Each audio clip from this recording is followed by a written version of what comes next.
Hey guys, welcome back for our seventh one of these lessons. Our fourth week, not too long to go, especially for you seniors. Um, so we should be done with this unit in a couple lessons here.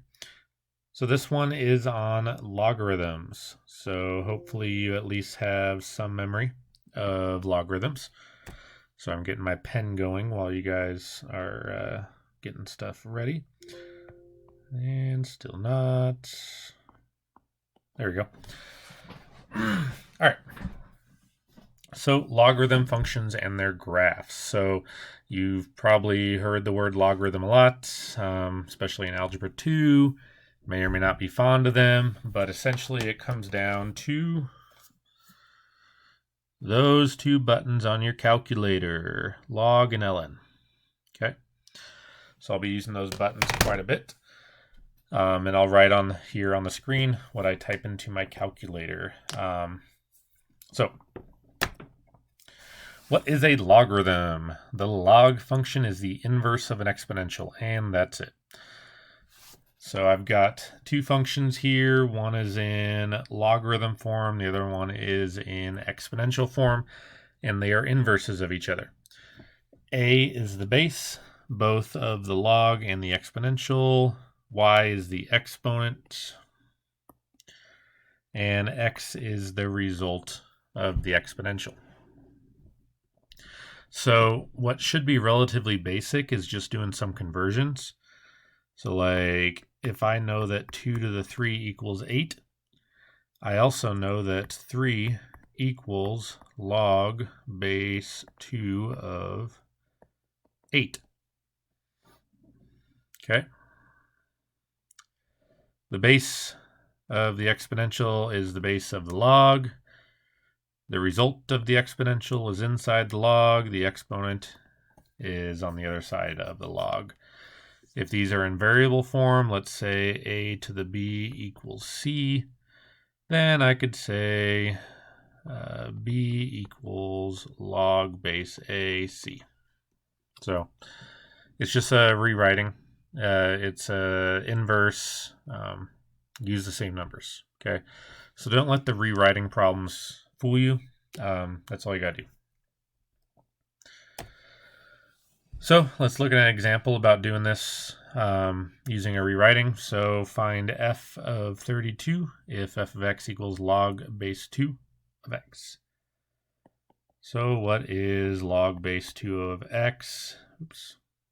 Let me put a 32 there.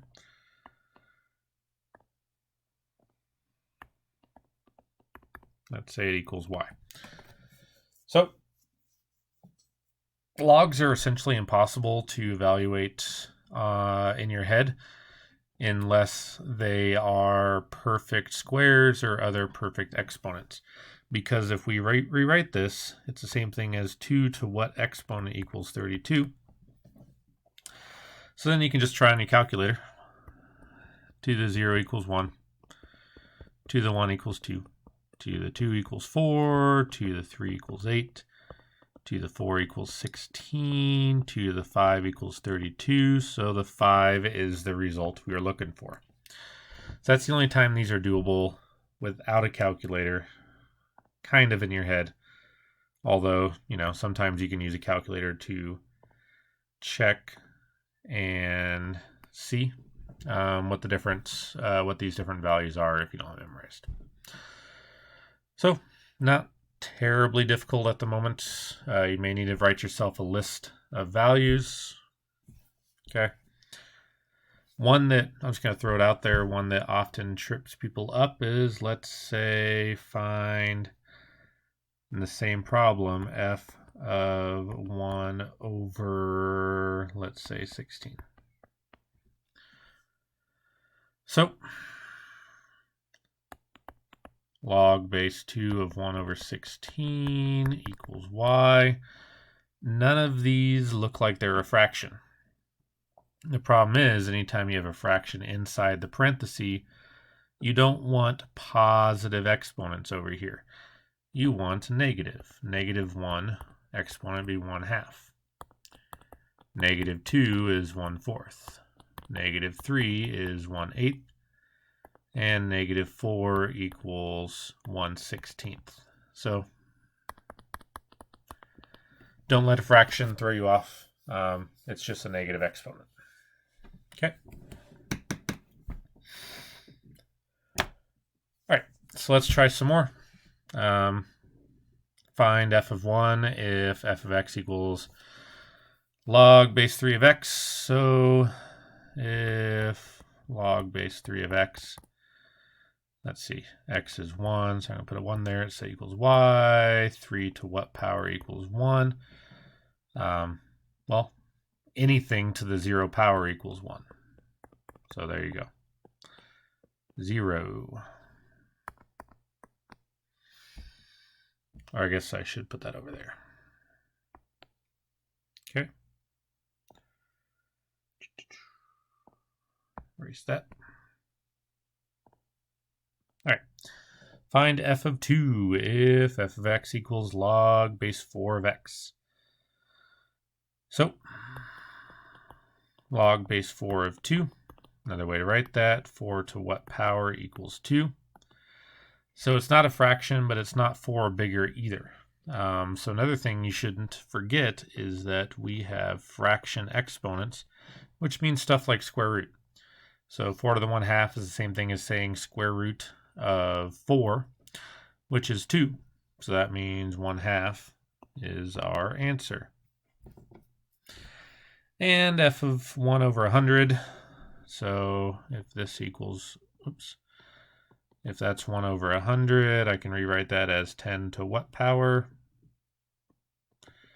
is 1 over 100, just like the previous problem. It's a fraction. So if you think about that, 10 to the 2 would be 100. So 10 to the negative 2 is 1/100th. So negative 2. Sorry, I'm trying to cram it in down there. Now, good part is you don't have to worry about doing this by hand too much. I'll show you a calculation on your calculator that can do it for you in time. So it is what it is for now, though. So we have something called a common log. A logarithm with a base 10 is called a common log, and it can be evaluated with the log button on your calculator. So right there, log button. And that log on the calculator does not have a base. So if a log has no base, we assume base 10. And all this is a calculator button, or a calculator problem. Log 2.5 is essentially 0.39, let's say 79. A lot of these problems are just going to go on forever. They're not nice, neat numbers. If you think about that, that is the answer to this problem. All right. This is the kind of problem you'd never be able to do in your head. I can't do it in my head because no one will ever come up with this in their head. So if it's common log, use a calculator. The graphs, since they're inverses of a exponential, okay, we've done inverses before, so I'm not going to spend a ton of time on it. If this top function is an exponential, then this bottom function is the log. So one thing to keep in mind is that they swap their domains and ranges. Remember, an exponential has a horizontal asymptote, which means a log has a vertical asymptote. So we do have to worry about that, which I'll show you how to find that here in a moment. So let's do a quick graph. Okay, sketch the graphs of f of x and h of x by hand on the same graph. Fill in the table first and then graph the points. So exponentials can explode pretty quickly. We don't want to have to deal with that. So I'm just going to choose numbers that make sense. So for x, let's go 0, 1, 2, because the moment I do 3 to the power, it's going to get really big. 3 to the power 0 is 1, 3 to the power 1, 3 to the power 2, And I know I'm not going in order, but let's do a -1, -2 as well. Then I get 1/3 and 1/9. Oops. I don't know why my computer does that sometimes. It's annoying. So 1/9. So if you remember the deal with inverses, that just means all your inputs and outputs are swapped. And so when I graph this, let's see, x needs to go to -2, +2, y needs to go to 9s. Oops. Let me account for both. Functions, I need to go to 9 at the very least on both the x and y, because we're going to swap the x and y.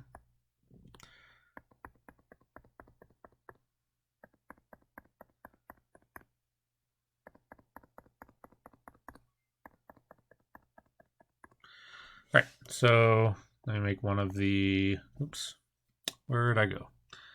Right there. Let me make one of these graphs green. So I've got a point at 0, 1, 1, 3, 2, 9. It's up there.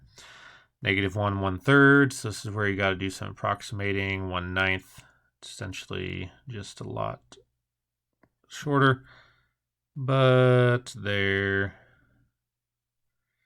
is our exponential. Should look like an exponential growth function. And let's make the other one blue. All the numbers are reversed, so I have a point at 1, 0, 3, 1, 9, 2, 1/3, -1, and -2. So that's my logarithm. Okay, it looks like it's been reflected over that diagonal line, which let me draw in. So, looks like it's been reflected, is what it should. If you can find one, you can find the other. Okay. So let's talk about domain and range. So the range of a log function is always all real numbers. As long as it's not like some weird log function, the ones we're going to do is always all real numbers. But the domain, the inside cannot be 0 or lower. Therefore, the domain of a logarithm function is anything that keeps the inside of the logarithm above 0. So in this example, we don't even care about the 2. The range is all real numbers. The domain is 4x plus 5 greater than 0. 4x greater than -5. X greater than -5/4. That's our domain. All you gotta do is set the inside equal or greater than 0, solve for x, and there you go. Range always all real numbers. Domain inside greater than 0.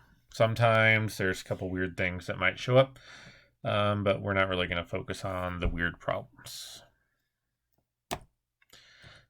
So let's just do some domains real quick. Domain, we don't care about the outside. We don't even care about the base. It's the inside greater than 0, 2x greater than -4, divide by 2, x greater than -2. That's the domain of the first one. Next one, a little trickier.